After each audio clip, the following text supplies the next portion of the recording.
was the Mercury program, where Shepard and Grissom were the only two who went on a suborbital flight. After that, everyone was going orbital. On the X-15, they dropped from a B-52, which are a rocket plane. There were several of those pilots, Air Force pilots, who actually made it. The Soyuz 18A was not planned. That's where they had a problem with their rocket, and so they activated the launch escape system. And they experienced extremely high G accelerations during the abort. Didn't make it to orbit. They made it back to Earth safely. They had no idea where they were when they hit the ground. They were on the side of a mountain.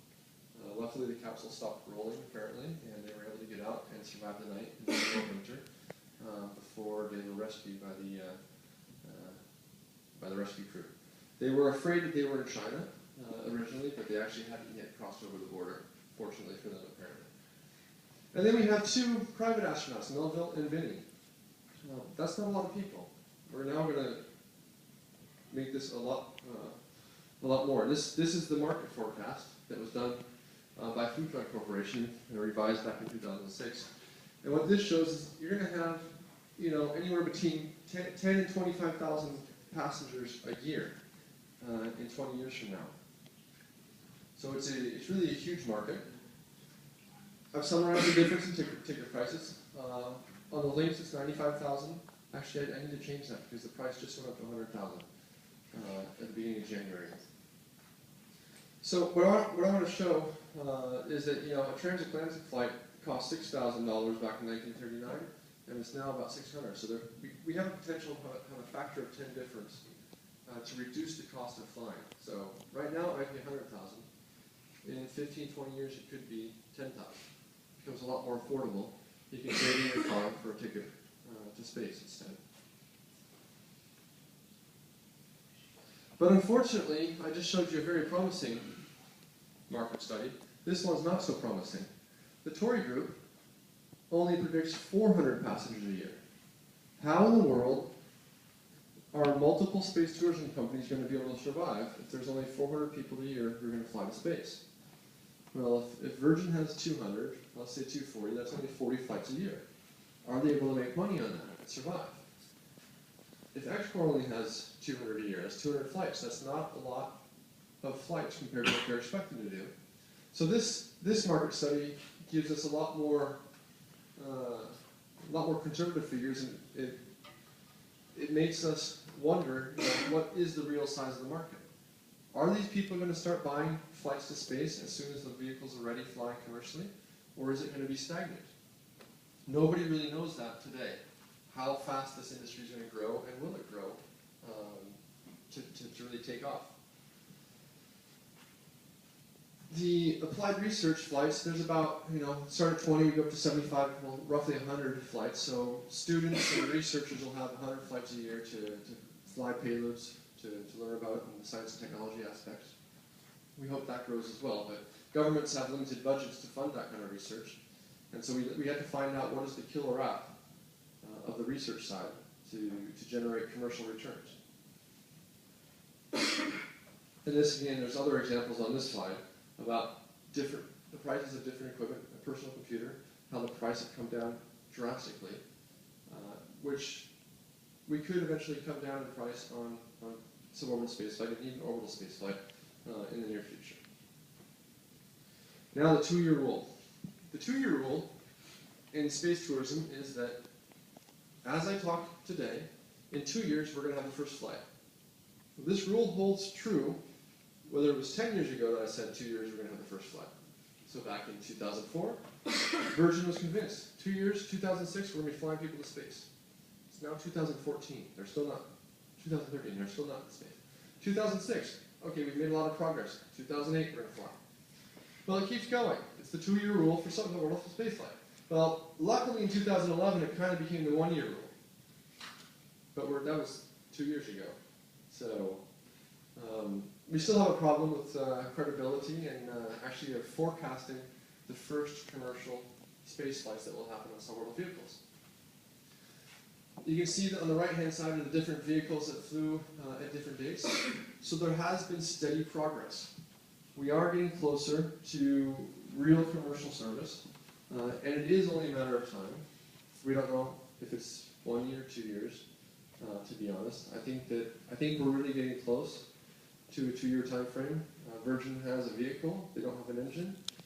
Xcore has an engine, they don't yet have a fully assembled vehicle, but we're getting very, very close. So I'm hoping it is a 1-year rule now instead of a 2-year rule. But don't be surprised if it's a 2-year rule still. Space tourism is not only about going to space. That's the tip of the iceberg. That's actually, the high-end clients. Space tourism is visiting the Cité de l'Espace, going on Mission to Mars at Disney World, going to Futuroscope.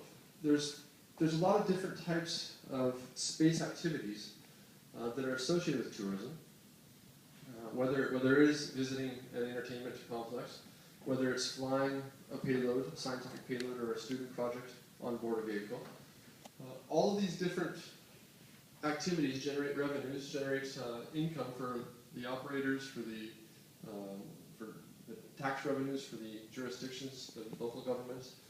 So we're not just limiting ourselves to space tourism. There is a full range of activities that that go around space tourism flights. So if we have a Lynx flying from an airport, there will be a lot of activities on the ground as well.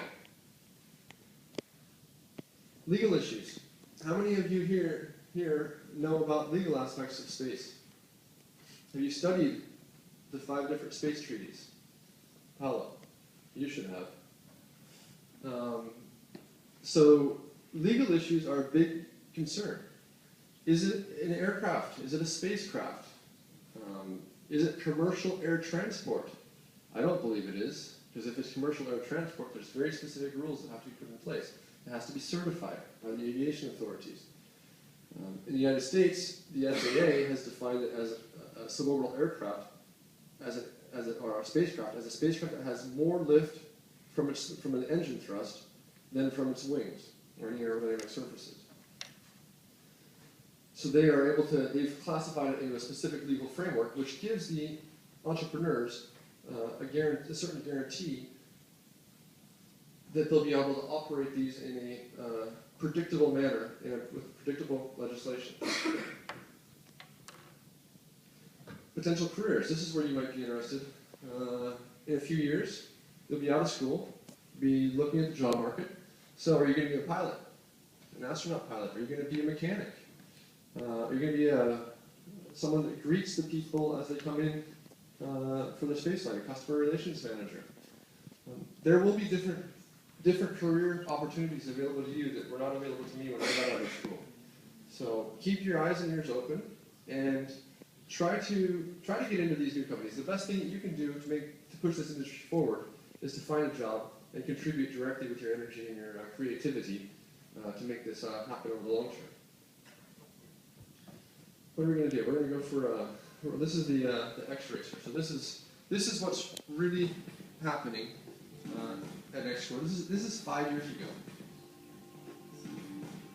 The X-Racer, they used the X-Racer to learn about the operational aspects, how to run flight operations in a safe manner. The X-Racer flew 7 times in one day in Oshkosh, Wisconsin, back in 2008 at the EAA Air Show that was held there. So Rick Searfoss is their test pilot. He's piloting the X-Racer here. And the unique thing about Xcore is they believe in safety very much. And so all of their employees have had a chance to fly in this with a rocket strapped to their backs, basically. And they trust the safety of it, and they're demonstrating that by actually getting in and flying it.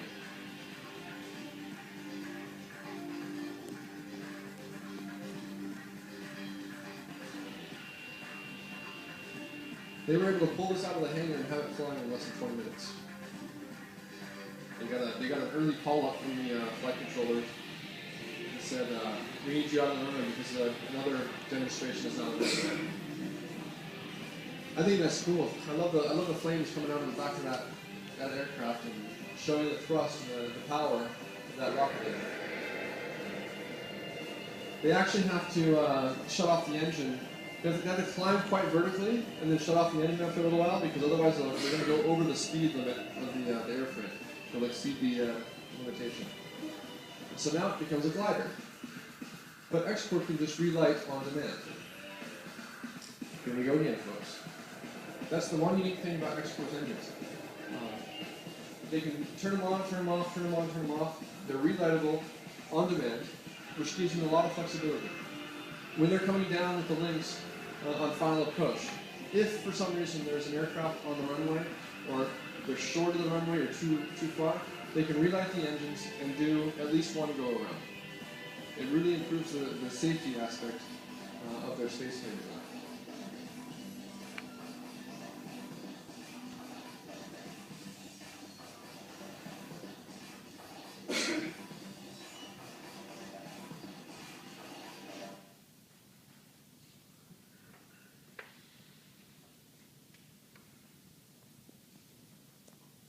Suborbital applications.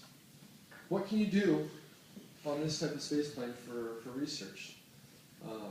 Astronomy is one. This is a picture of a telescope on the back of a Lynx that will be flying in the future. They're already designing it and planning for the time when it will fly. The unique thing about this telescope is that they'll be able to point it a lot closer to the sun to be able to view what's around the sun, and if they accidentally view the sun, it might short circuit the electronics in it, but it comes back down to Earth and they can replace it. NASA would never risk pointing the Hubble telescope at the sun or near the sun, because we know how expensive it is to go up and actually repair it. Whereas when you have it on the back of a suborbital spacecraft that comes back down every time, you can easily replace components, you can change out the filters, and upgrade it quite often. So that's the unique thing about suborbital astronomy. Should be actually pretty powerful to discover new near-Earth objects, asteroids, even nearby planets, if we have a good telescope on there that can help confirm some of the Kepler observations, for example. Earth observation, if you turn it over and look down at the ground, you get a wider area than you do with aircraft photography, and you can choose a little bit better where you're going to place it. And you can go up multiple times a day, whereas a satellite comes over once every few days in the same spot. Science and technology. We're hoping that these will allow pharmaceutical companies to research new drugs and medicines so that we can grow protein crystals, grow other kind of crystals in microgravity over a short duration, 3 minutes, and actually lead to some breakthroughs in medical treatment. Materials are another area where some of these things can happen. Tourism and education. There'll be a lot of opportunities there. Upper atmosphere sampling. We call the area above about 20-30 kilometers into the 150 kilometer range. It's the ignorosphere, because we're ignorant of what's happening there. We don't have enough sounding rockets. The balloons can only go up to about 35 kilometers altitude. So it will help us learn more about the upper atmosphere and do in situ measurements. Communication and publicity. I talked to you about the Axe Apollo campaign. They're using the Lynx for advertising. Great idea. And then the nanosats. Eventually, Export wants to put this pod on and be able to launch nanosatellites, 12-kilogram satellites, to a low Earth orbit. And that will really change the game, because for under $500,000, you can probably put up a satellite multiple times a week. So how much does it cost to fly an experiment in space? Well, here's our pricing for science flights. If you want to put a little cube, a 2 centimeter by 2 centimeter cube, it would be